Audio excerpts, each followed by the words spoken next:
With your big black piece of paper, we have to divide this into 3 parts.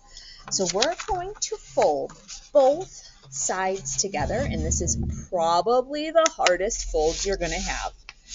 And a teacher can help you. This is going to help us kind of line up where to glue our shapes.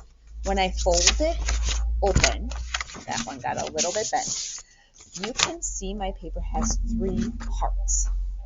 The next step is we are going to need 12 squares. You get to decide if the squares are all the same color, or you're going to do a pattern, or you're just going to use all the colors.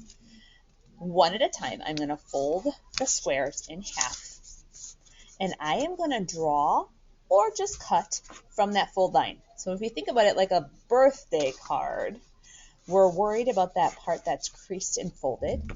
And I'm going to just show you that if we do some straight lines, that is going to cut a shape in the middle of this paper that looks like a rectangle. And when I open it up, I need to use both of these papers.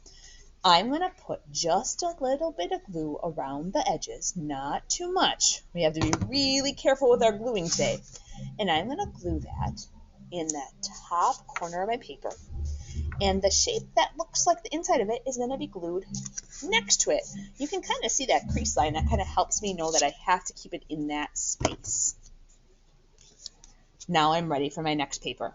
I'm going to make it a different color. I'm going to fold it in half. And remember, we're cutting from that crease side, not from the side that opens.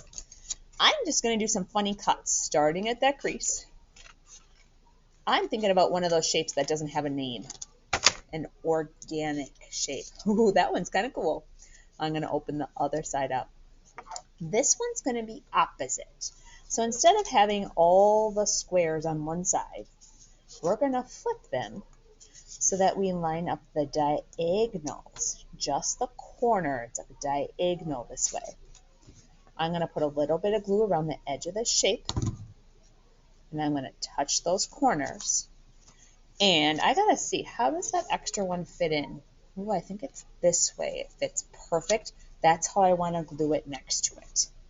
So some of my shapes look different when I turn them different directions. And I would continue this pattern. I cut some before the video. This one would go that way. My next one, does it go underneath it? Nope, corner to corner on those. This is one of those funny shapes. Which direction does it go? Oh, there it is. I'm going to continue that pattern in the middle part of this black paper and on the far side. And you will see that the finished example hanging up on the board has 12 of these papers cut and glued nicely. Remember, they can be funny looking shapes, organic ones, or they can be geometric shapes. Hey, there's a nice geometric oval shape. If you have any questions, ask a grown-up in the room.